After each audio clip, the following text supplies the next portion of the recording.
Welcome to Friday Fuel, part 2 of a 4-part series where we share with you really simple but proactive tips on how you can show up better in this time of change.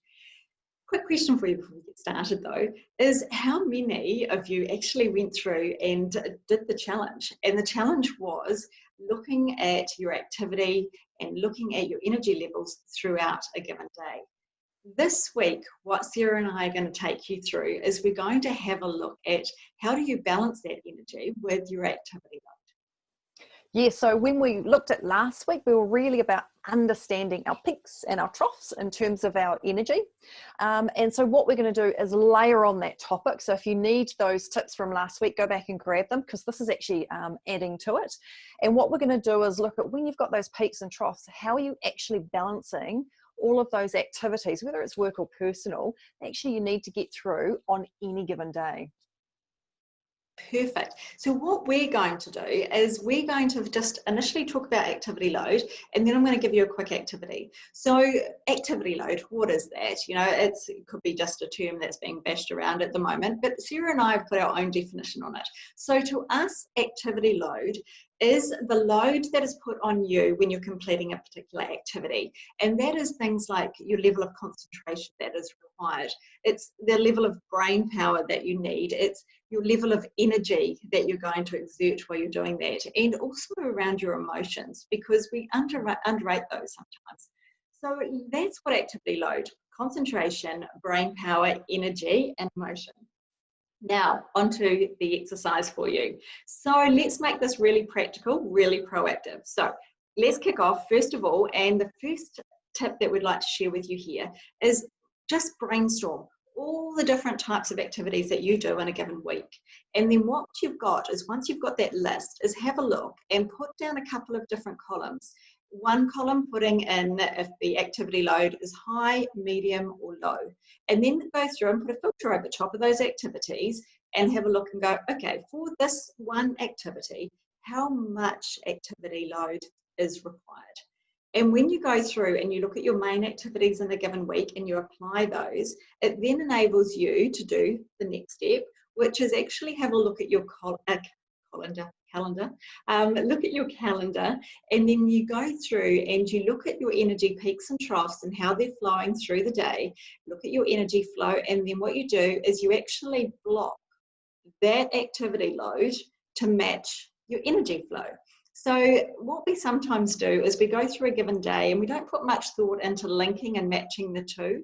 Whereas when you've got a high load, a heavy lifting piece of activity to do, what the best time to do is to do that when you are actually alert and you've got a lot of energy. And then save for the times that you're not feeling quite as energized. What you can do is put the activities that have a less load in there. So just really quickly go through, identify your key activities that you do, then go through and analyze what the load level is, low, medium or high, and then look at your calendar and then have a look at your energy flow and then plot appropriately. So in other words, what you're doing is you're balancing your energy with the activity load. So you're doing your heavy lifting in times of high energy and you're making it a lot easier for you when you're not so energized and full of excitement. And we really love this exercise. And actually, Kirsten and I do this throughout our own work days and work weeks and work months as well. And we thought it would be really useful for something a bit different to actually just share with you, well, I'm going to share with you 2 swaps that I've done recently. So one thing, I'm an avid reader. I absolutely love reading. And I always read at night. But what I was finding is that actually I wasn't taking the information in. I was always having to reread the chapter. And I lost my love for it. So what I did is I swapped it out. So I now read at 5 o'clock in the morning for 20 minutes. And I find in that 20 minutes, I've got my love for reading back. I take in much more information.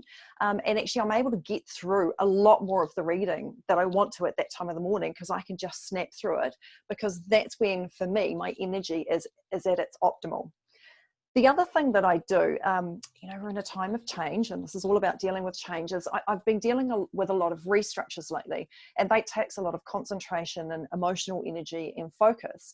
And so when I'm having meetings with senior managers around change processes and anything that's happening within it, I always make sure in terms of having those meetings that they're at a time when I'm actually able to have the best energy and the best focus and best level of concentration, and where I feel I'm at my best, so we can really maximize that time. And then I build in downtime so that I can get off those calls and actually just have that reset that we talked about last week, which is really important in terms of managing our energy flow, so that I can then move into the next activity for my day and give that the same amount of focus that I had when I had those initial conversations.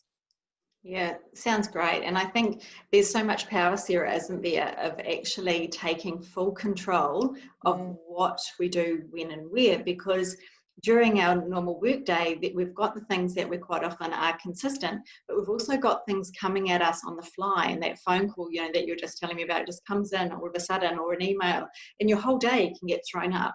So it's really important to look at your structured reoccurring tasks for activity load, but also look at the activity load of those, you know, items and phone calls and any other types of project work coming in, that actually at that point in time, what is the load on that? And then you can actually juggle and realign as possible. And I always love that phrase, you know, that you've got that agility and flexibility within a framework, and this gives you that.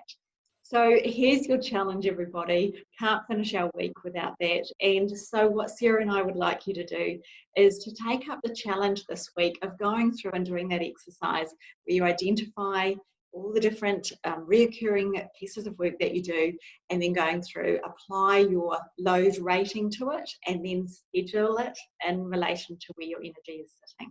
Have a wonderful week, and we look forward to sharing with you part 3 in our series, which is a part we're really excited about, and that is in regard to your emotions, and actually how do you show up emotionally when you're going through tough times and going through challenging times. See you See you later. later.